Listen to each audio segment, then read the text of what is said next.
बिस्मिल्लाहिर्रहमानिर्रहीम, अस्सलाम वालेकुम। Welcome back to my channel. एक प्यारी सी मॉर्निंग के साथ आप सब लोग कैसे हैं? आई होप आप लोग बिल्कुल ठीक होंगे और मेरी दुआ है आप लोग जहाँ कहीं रहें खुश रहें, अल्लाह ताला की अमान में रहें, कोई दुख गम परेशानी कभी भी आपके पास ना आए। भाई यूट्यूब फैमिली आज हमें फ़ाइक सुनाएगा। कौन सा कलमा? शशम। चले सुनाइए आज। शशम कलमा रद्दी कुफर मिन कुफर को मिटाना। अल्लाहुम्मा इन्नी ज़ोर से आउज़ु बिका मिन अन उश्रिका बिका शैअन व अला अअलमु बिही वस्तगफिरुका लिमा ला अअलमु बिही तुबतु अन्हु व तबर्रअतु मिनल कुफ्रि शिरकी ज़ोर से वल-किज़्बि ज़ोर से वल-ग़ीबति वल-बिदअति वन्नमीमति वल-फ़वाहिशि वल-बुख्तानि वल-मआसि कुल्लिहा व अस्लमतु अक़ूलु ला ला इलाहा इल्लल्लाहु मुहम्मदुर रसूलुल्लाह। शाबाश, वेल डन फ़ाइक। आज की मॉर्निंग इतनी चमकदार थी कि मेरा दिल कर रहा था कि आज जो है मैं वॉक करने के लिए जाऊँ। नॉर्मली तो बच्चों को छोड़ के दिल करता है कि जल्दी से वापस आ जाऊँ क्योंकि ठंड बहुत ज़्यादा होती है, लेकिन आज मुझे लग रहा था कि सूरज से निकल रहा है तो मैंने सोचा क्यों ना जो है वो वॉक पे जाया जाए। तो इसके साथ साथ चलते हैं जी आज की अच्छी सी बात की तरफ। तो जब कभी हम ज़िंदगी में परेशान हो जाएं तो हमें ये सोचना चाहिए कि जिस अल्लाह ने इन दोनों जहानों को संभाल रखा है, हमें क्या लगता है क्या हमारे मामलात को वो नहीं संभाल सकता? और वो तो खुद फरमाता है कि मैं तुम्हारी शारग से भी ज़्यादा करीब हूँ। और जिस दिन अल्लाह राज़ी हो गया उस दिन हम अपनी रोती आँखों से अपने नसीब का बदलना खुद देखेंगे। बस अल्लाह के सामने अपनी दुआओं को उसके सामने रखना ही चाहिए। बस दुआ मांगते रहें, फिर अल्लाह जाने और हमारी दुआएं जाने, क्योंकि वो तो इंसान से अपनी माँ, वो तो इंसान से 70 माँओं से भी ज़्यादा प्यार करता है। और एक माँ अपने बच्चे की छोटी सी तकलीफ़ पे कितना तड़प जाती है, तो वो तो फिर रब में बहुत मेहरबान है, रहीम है। बस उसके सच्चे और दायमी वादों से हमें नाउमीद नहीं होना चाहिए। अल्लाह तो खुद कहता है कि तुम मुझे पुकारो, मैं तुम्हारी पुकार का जवाब दूंगा। और जब दुआएं बेबसी से उसकी चौखट पे खड़ी रहती हैं तो वो कैसे दुआ को नहीं सुनेगा? वो तो इंसान से इतनी मोहब्बत करता है कि जिस मोहब्बत की इंतहा नहीं है। तो जब वो दुआएं कबूल करता है ना, तो फिर वो इंसान को वो सब वापस लौटा देता है कि जो कभी वक्त ने उसे छीन लिया था। और जब सब्र से हद से गुज़र जाता है ना, तो कबूलियत का वो मुकाम आता है कि जब बिना मांगे वो अता करता है। और मदद के वसीले वो वहाँ से बनाता है कि जो इंसान की सोच से बाहर हैं। वो देरी भी उन्हीं के लिए करता है जिसका मांगना उसे पसंद आ जाता है। वो तो कतरा मांगने पे समंदर अता करता है। बेबस हम हैं, वो ज़ात तो पल भर में कुन कह दे तो सब बदल जाता है। वो चाहता है कि राब्ता इंसान का उससे कायम रहे। वो तो इंसान के बहाए गए एक आंसू को भी ज़ाया नहीं करता, तो कैसे हो सकता है कि वो हमें अकेला छोड़ दे? और दुआएं नसीब से ज़्यादा ताकतवर होती हैं। बस हमें दुआ मांगते रहना चाहिए। वापस आते हैं जी अपने व्लॉग की तरफ। और आज की मॉर्निंग इतनी मज़े की थी, तो वापस आके मेरे हस्बैंड ने मुझे कहा कि मैंने खाना है थोड़ा सा खिचड़ा, जिसको हम दलीम भी बोलते हैं। तो वैसे वो दालें नहीं खा सकते, लेकिन काफ़ी टाइम गुजर चुका है कि उन्होंने इतनी दाल वगैरह नहीं खाई, तो मैंने सोचा कि थोड़ा सा बना लिया जाए, एक टाइम पे वो थोड़ा सा खा लें। तो मैं यहाँ पे 2-2 चम्मच 1.5-2 चम्मच के करीब सारी मैंने दालें ली, तो 2-3 चम्मच चावल लिए और गंदम मेरे पास थी वो मैंने ली। और यहाँ पे सबसे पहले मैं कर रही हूँ प्याज को फ्राई। और प्याज को बिल्कुल गोल्डन फ्राई नहीं करना, लाइट गोल्डन करना है। और उसके बाद इसमें मैं डाल दूँगी जी मटन। हाफ़ के जी मटन था तकरीबन मेरे पास, बोन के साथ था, तो वो मैं इसमें डाल रही हूँ मटन, और मटन को मैं अच्छा सा इसमें भून लूँगी क्योंकि बाद में जो है इसकी बुनाई नहीं होनी।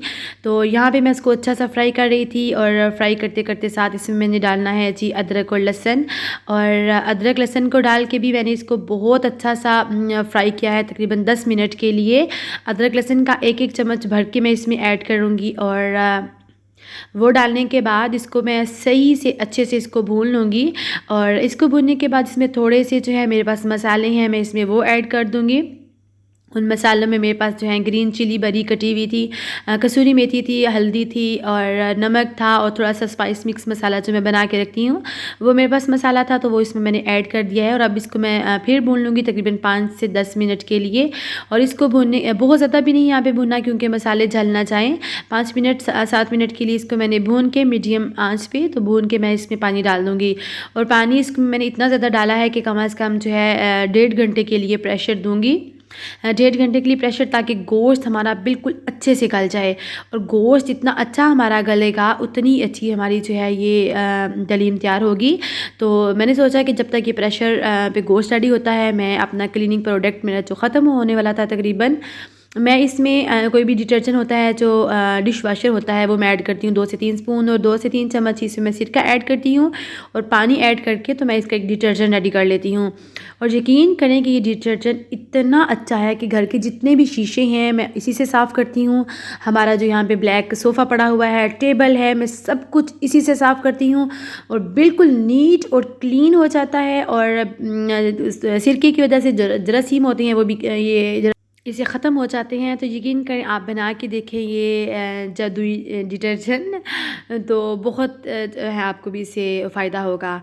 तो ये मैंने सोचा कि जब तक ये टाइम है मेरे पास, मैं आराम से जो है ये शीशे वगैरह साफ़ कर लूँ। तो मैं लगी हुई थी कि शीशे साफ़ करने, और मैंने देखा कि हुरैन मैडम जो है वो अपने डैडी के साथ बैठ के कर रही थी जी मस्तियाँ, और उसके डैडी जो है वो उसको हंसा रहे थे। तो ये मानो बिल्ली जो है ना, इसकी एक बहुत बुरी आदत है कि मैं इसकी पोनी करती हूँ, लेकिन ये पोनी को फ़ौरन उतार देती है। जितनी दफ़ा भी मैं पोनी करूँ ये उतार देती है, पोनी नहीं करती। तो ये साथ साथ जनाब मैंने वो फारिग होके, तो मैंने यहाँ पे प्याज जो 1 अदद प्याज लिया उसको ब्राउन करके तो मैंने इसको रख दिया ताकि ये सूख जाए, थोड़ा क्रंची हो जाए। तो मैंने इसको बटर पेपर के ऊपर रखा था, टिश्यू पेपर को यूज़ नहीं किया कि ये नरम ना हो जाए। और जब वो चिकन वगैरह गोश्त जो है वो गल गया मेरा, तो मैं यहाँ पे बॉईल कर रही थी जी दालें, और दालों में मैंने थोड़ा सा 2 से 3 2 सब्ज़ मिर्ची डाली है, नमक और हल्दी डाली है, और कड़ी पत्ता डाल के मैंने इसको बॉईल होने के लिए खूब सा पानी डाला है ताकि ये अच्छी सी गल जाए। तो इनको बॉईल होने के लिए मैंने रख दिया था तकरीबन 35 मिनट्स के लिए। साथ साथ मैंने जो है अदरक गार्निश करने के लिए भी जो इसको मैंने काट के रख लिया। तो ये मेरी दालें गल गई, मैंने हंडिया में डाला इसको, और फिर मेरे पास जो यहाँ पे मटन था उसमें से मैंने हड्डियाँ निकाल के तो उसको भी मिक्स कर दिया। और जो मेरे पास यहाँ पे मैशर था तो उसकी मदद से मैं इसको अच्छे से मैश कर रही थी। अब यहाँ पे फुल आंच करके तो मैं इनको थोड़ा सा जो है वो थिक बना रही थी, और साथ साथ बच्चे जो हैं वो बना रहे थे अपना ड्राइंग, और मीर साहब जो है वो कर रहे थे जी ड्राइंग, और साथ साथ वेट कर रहे थे जी खाने का। और हुरैन मैडम जो है वो मज़े से लेटी हुई थी सोफ़े पे। तो मुझे बड़ी हंसी आ रही थी कि आज जो है ये चुप करके लेटी हुई है सोफ़े पे। और फ़ाई का स्कूल शुक्र है कि काफ़ी ज़्यादा दिनों के बाद जो है अभी उसका स्कूल स्टार्ट हुआ है। कोविड यहाँ पे इतना ज़्यादा फैल चुका है कि हर दूसरी फैमिली का एक बंदा जो है वो इससे मुतासिर हुआ है। अल्लाह पाक सबको सेहत दे। और ये यहाँ पे मेरी मज़ेदार सी दलीम हो गई थी जी रेडी। और ये था जी नेक्स्ट डे का दिन, और नेक्स्ट डे मेरे घर आने थे कुछ मेहमान, और मैं जल्दी से यहाँ पर कर रही थी जी अपने कपड़े प्रेस। और बच्चों के मैं कभी करके रखती हूँ, मुझे अपने लिए कभी टाइम नहीं मिलता, कभी मैं करके रख लेती हूँ, अदरवाइज़ जो है वो साथ साथ मैं अपने प्रेस कर लेती हूँ।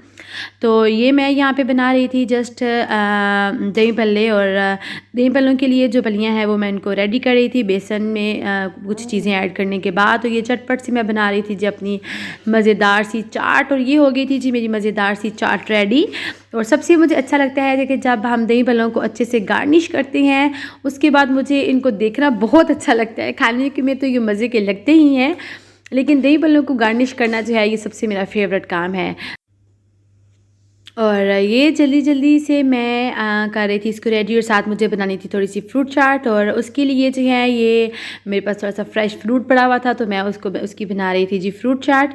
और अल्हम्दुलिल्लाह जल्दी से हो गई थी जी मेरे दही भल्ले और फ्रूट चाट रेडी। तो मेहमान हमारे पास काफ़ी दूर से आ रहे थे। मैंने तो उन्हें फ़ोर्स किया था कि खाना खाएं, लेकिन उन्होंने खाना नहीं खाया। और फिर उनके जाने के बाद जी बच्चे जो हैं वो बच्चों के लिए कुछ गिफ्ट्स लेके आए थे, तो मैं उनका बहुत ज़्यादा थैंक्स कहूँगी। तो ये तकरीबन शाम का टाइम था और बच्चे यहाँ पे कर रहे थे जी अपनी वही मस्तियाँ। तो नताशा अपना होमवर्क कर रही थी, फ़ाई को सुबह स्कूल जाना था, वो भी लगा हुआ था बैठ के आपी के पास अपना होमवर्क करने के लिए। और मीर साहब जो हैं वो लगे रहते हैं कुछ ना कुछ अपनी शरारतें करने। तो शाम के टाइम जो है फ़ाइक ने जब अपना होमवर्क कर लिया तो मैंने इसको कहा कि जल्दी से जो है अपना कमरा सेट करें और सोने के लिए कोशिश करें। तो बच्चों को हुरैन जल्दी सोने दें, ये नहीं हो सकता। उस मैडम को तो नींद नहीं आती, वो तो रात को जब तक उसके डैडी घर नहीं आते तब तक वो सोती नहीं है। और यहाँ पे मिस्टर रमीज़ मुझे ला के दिखा रहे थे जी ड्राइंग, और कह रहे थे कि यूट्यूब फैमिली के साथ मामा मेरी ड्राइंग भी शेयर करें। तो बच्चों की छोटी छोटी सी खुशियाँ, छोटी छोटी सी ये बातें शेयर मैं इसलिए करती हूँ कि कल को एक मेमोरी के तौर पे ये रहेंगे। जब बच्चे कभी बड़े होंगे इंशाल्लाह तो अपने व्लॉग देखेंगे तो बहुत ज़्यादा इंजॉय करेंगे। तो आप लोग भी मेरी एक फ़ैमिली की तरह हैं, तो इसलिए मैं आप लोगों के साथ भी ये सब शेयर कर देती हूँ। तो यहाँ पे मैं चाहूँगी आप सबसे इजाज़त, अपना ढेर सारा ख्याल रखिएगा और उनका भी ख्याल रखिएगा जिनका ख्याल रखने वाला कोई नहीं होता। अपना ख्याल तो सब रख लेते हैं, मज़ा तो तब है कि जब उनका भी ख्याल रखा जाए जिनका ख्याल रखने वाला कोई नहीं होता। अपना ख्याल रखें, अपने प्यारों का ख्याल रखें, उनकी छोटी छोटी खुशियों का ख्याल रखें, तो ज़िंदगी बहुत अच्छी गुजरती है। तो यहाँ पे आप सबसे चाहूँगी इजाज़त। अल्लाह हाफिज़, टेक केयर, फ़ी अमानिल्लाह।